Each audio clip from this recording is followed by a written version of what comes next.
Hey, what's up guys, it's Scares here. Now our first story today comes from Ninja. So I'm sure many of you know that Ninja started his own tournament called Ninja Battles on Fortnite recently. So in the first week of Ninja's new tournament, the Fortnite players who ended up winning were TSM, Zexrow, McCrudden, and Young Calc. What's up everyone? The very first Ninja Battles has come to an end, and the first place winners are Zexrow, McCrudden, and Young Calc. Congratulations, you guys. We pay out the top 12 placement teams. Our team got 14th. We stepped it up in the last two games, but it was all fun, and I hope you guys enjoyed it. There's going to be a little bit more of a competitive side on the next couple of weeks as arena trios are now out, and we can do a custom lobby in those. So I really hope you guys enjoyed the gameplay. I had a blast. Really had some old Fortnite competitive vibes. And for those of you guys who played the entire tournament, thank you so much. And I'll see you guys next week. All right? Now, one of the winners of this tournament went on for a post-game interview here, and this was actually being streamed live to tens of thousands of people. It was a very professional tournament, and he ended up saying this to the enemy players. Watch.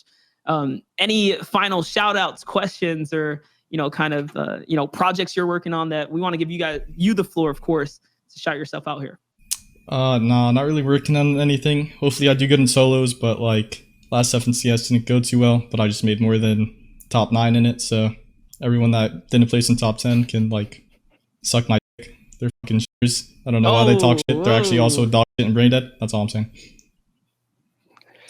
All right, and that's going to conclude that one right there. Thanks for joining us here. So Zexrow actually got quite a bit of backlash over this because people felt like his trash talking just went a bit too far here. And the Fortnite player Knight tweeted out here saying, "Fortnite community is so embarrassing to be a part of. What the f did Zexrow just say?" Now Zexrow tweeted out here saying, "Oh, I forgot parents watch this. I'm so sorry." So he tweets this out saying that he's sorry for it. And Ninja responded to Zexrow here saying, "Congrats on your first and last Ninja Battles placement." So Ninja actually banned Zexrow from this tournament here. And Zexrow responds saying, "I'm actually really sorry about that. It was a really bad lapse in judgment. I didn't think in the moment and forgot that there was kids watching. And even so, it was too far. Thank you to Ninja for hosting the tournament. And I'm sorry it ended on a sour note." Now, one of the players who competed with Zexrow in this tournament, Young Calc, tweeted out here saying, "If we don't get invited back because of Zexrow, then I don't know, GG. Like, I don't know, I'm trying to repair my rep a lot and I'm trying to get better in general and reform and stuff, but this just looks bad on the whole trio. I'm really disappointed." Zexrow then posted an entire tweet longer here explaining his actions. Now, the 100 Thieves player Classy responded to Zexrow here saying, "If motherfuckers found this hurtful or something, then they're soft as f. Pros and Gears and Call of Duty used to talk wild at the damn tourneys. Trash talk is fun and makes the games that much better. If you feel hurt from someone saying you suck or calling your trash ass out, go join the Girl Scouts." So there was obviously very mixed opinions on this, and Keemstar tweeted out here saying, "You were done so dirty, TSM Zexrow. You did nothing wrong. They are making stupid rules that you will have to follow, but just know that they are wrong, not you." So while this was happening, many Fortnite players in the community actually tried to get Zexrow completely banned from TSM. They tried to get him kicked out of TSM here. He tweeted out saying, "Since you guys really want me to get dropped from TSM, I'll ask them if I can leave. It was a big mistake, but I've made a lot of those. So at this point, I feel like as I'm too much of a PR nightmare, I feel bad for TSM and all the hate that they'll get from this." So the TSM CEO himself actually came out and made an entire statement on this. He said, "We are extremely disappointed from the comments made from Zexrow and take this matter very seriously. Effective immediately, he has been fined 1 month's salary. His behavior was absolutely inappropriate and does not represent the values of TSM and our brand partners." TSM echoes his apology to fans in the community, and he has expressed his sincere regret to us as well. "We will be providing Zexrow with professional counseling and training, helping him to work on how he conducts himself, both publicly and privately." So TSM decided to punish Zexrow over this. They made him take counseling classes and also fined him 1 month's salary here.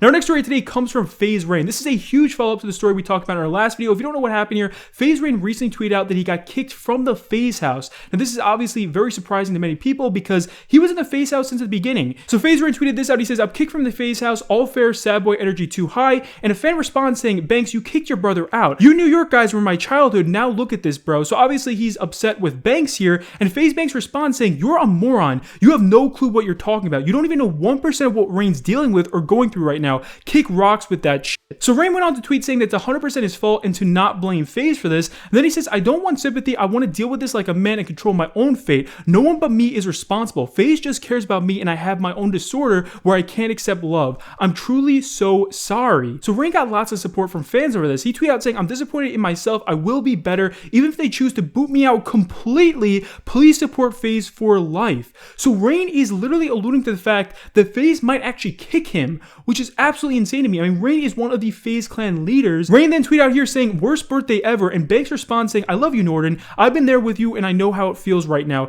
but I also know you can climb out of this. Happy birthday, new year. There's no better time than now to be a new you. We love you, G, for real. Now, our next story of today comes from the artist Trippie Redd. So Trippie Redd actually recently has been training for a boxing match. Now, who did Trippie Redd get to help him train for this boxing match? Well, he decided to get Jake Paul. That's right. Just watch this. All right, we're about to handle this celebrity rap beef. I'm the celebrity rap trainer. We got the number one. We got the champ right here. The champ without even no fights at all. Come on.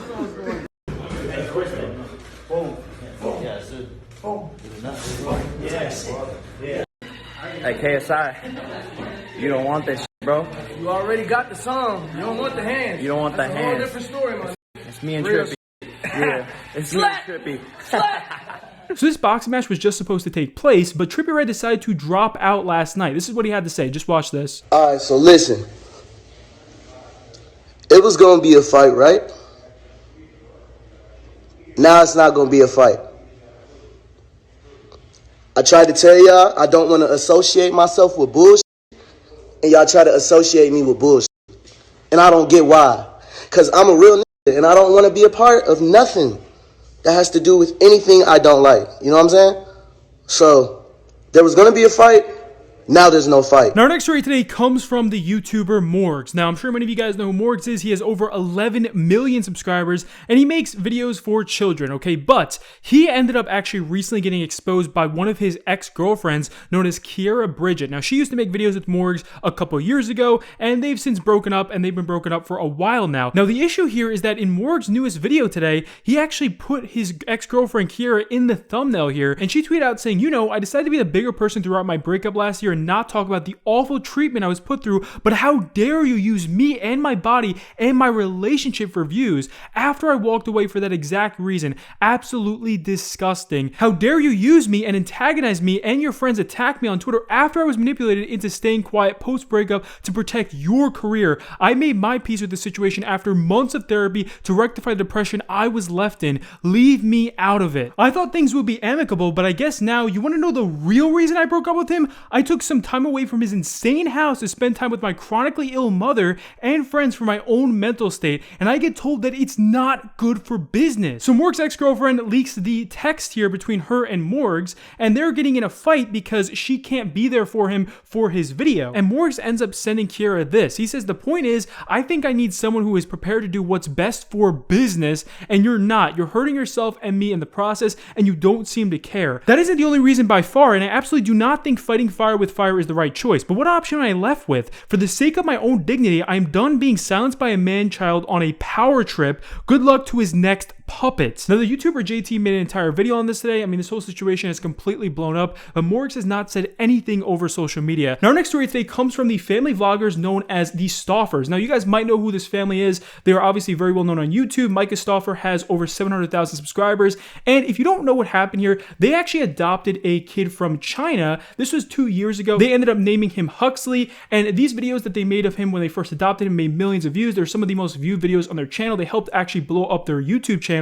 But the crazy part about this is that just a couple days ago, Micah came out and made a video saying that they actually had to give away their own adopted child. So, I mean, you guys have been part of this adoption journey even before, you know, we picked up Huxley throughout the whole process. And, you know, with international adoption, sometimes there's unknowns and things that are not transparent on files and things like that. And once Huxley came home, there was a lot more special needs that we weren't aware of. After multiple assessments, after multiple evaluations, numerous medical professionals have felt that he needed a different fit and that his medical needs, he needed more. Do I feel like a failure as a mom? Like 500%. So when you get like insidious, hurtful comments, it just like really makes it hurt worse. It's not about me at all. Now, this video immediately got a lot of backlash. They actually had to disable the ratings on this because so many people were upset hearing this. They felt like Huxley was a good kid, especially with the vlogs that people watch. He always seems like he was very happy, but for some reason, they just decided to rehome him, and they're claiming here that it's because he had special needs and they just couldn't take care of all of his needs here.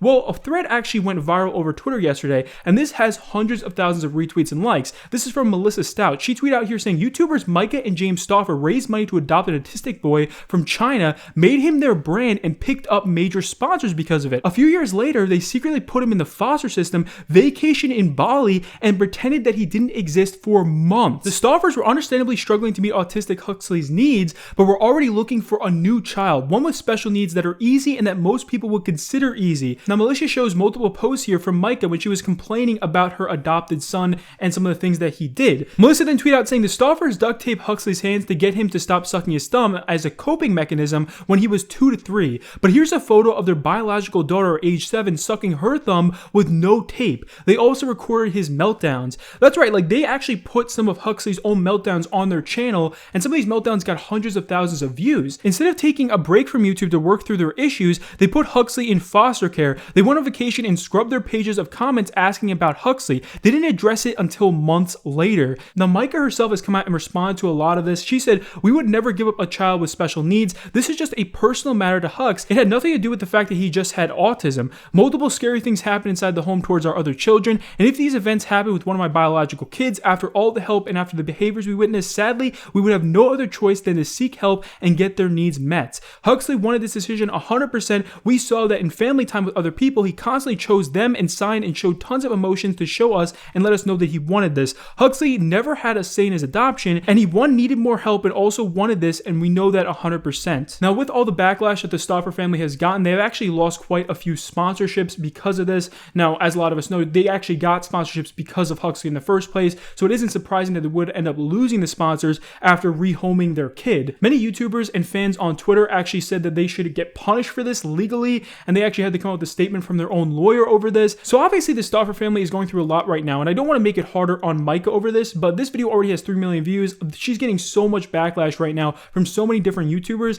and the thing is, I would like to get more of an explanation as to why they actually ended up rehoming their own child here. Now, our next story today comes from the YouTuber known as Memology. This guy has over 100,000 subscribers. We talked about in our last video about how his channel might actually get taken down. Well, he tweeted this out today. He said, "I just got a 4th strike. The second one was removed because I won, and so I have 3 strikes again, and I lost my ability to upload again. This guy continues to hit me with false copyright strikes. He is relentless." So this guy is using the name Kyle Jackson here. He's not related to the Fortnite player, by the way. I saw some comments in my last video. So this is obviously a very big deal right now, and a lot of YouTubers are getting hit with this, and there's someone going around just straight up mass flagging people's content. And this is very frustrating now because someone is impersonating me and using my information to strike down videos. This is obviously a major offense. If I find out exactly who this person is, which I think I might, I will be exploring legal remedies to this, because this is a major breach and obviously a huge potential reputation hit. This shouldn't be that easy. It shouldn't be this easy to mess with other people's livelihoods, YouTube. Now, our next story today comes from the YouTuber known as McCrudden. Now, this guy has over 3 million subscribers. He makes a lot of videos where they're biographies of YouTubers and other famous people. And recently, he made a video called George Floyd Before They Were Gone. Now, this video obviously got quite a bit of backlash. He had to disable the ratings on it almost immediately. The YouTuber Optimus tweeted out saying, "You're a piece of shit. Anything for some clicks, huh? Delete your channel." Now, the YouTuber Muda from Some Ordinary Gamer also made a video on this today. Just watch this. In general terms, this video was really just created as a way to cash in on the situation. It's disgusting, but I think that's kind of like where we're getting at here. You know, it's not so different than 3 AM channels that do like Ouija board shit. This might be slightly more respectful, but it's still pretty gross how just immediately it gets done. Maybe instead of doing this right there and then, Michael, maybe wait like a week or two, because the views aren't fucking going anywhere. Maybe wait a week or two until you have more comprehensive data and make like a pretty banger video out of it. This whole like, you know, shit's already pretty warm right now. Making a 7-minute video is just kind of distasteful in my opinion, and shows that what the true motives and intentions of this video are. You know, it could have been a great video, but you know, just simply capitalizing on it a couple days after it happens, just again leaves a pretty sour taste of in my mouth. So Michael McCrudden got quite a bit of hate over this. There was lots of people bombarding him over Twitter. I saw lots of YouTubers tweet about this, and he responded saying, "There is no monetization from the video on George Floyd. It is strictly as someone in my position to use my platform to inform my audience and the world about a man whose life is never talked about, only his death. If you learn something from the video, I've done my job. If you are blindly hating on the video, then that is your prerogative, but my channel has always been to document pop culture in a historian curator way. If I said nothing, it would be ignorant. I did what I do best, inform." Now obviously people still want him to take down the video, and they feel like even if the video was demonetized, it still does promote his channel, and they feel like it is just wrong for him to make a video so quickly after this tragedy happened. And YouTube tweeted this out today. They said, "We stand in solidarity against racism and violence. When our members of our community are hurt, we are all hurt. We're pledging $1 million in support of efforts to address social injustice." Now the massive Twitch streamer known as XQC tweeted this out today. He says, "Twitter is so trash right now. The nonchalance, the negative trends, cancel culture, and against everything mentality followed with a bunch of garbage gifs of a random horrific attempt of a dance and the absolute sub-zero ice pop cold IQ political takes. What a joke." A fan responded saying, "Yeah, we need more highbrow stuff like, bro, that ass, no cap, this drip lady on stack facts on God." XQC responded saying, "An attempt at making people laugh should be highlighted more than an attempt at making everyone fucking mauled and depressed, especially during these trying times." And that's it for our video today, guys. Hopefully you enjoyed it. Please be sure to leave a thumbs up, and I'll see you later. Peace.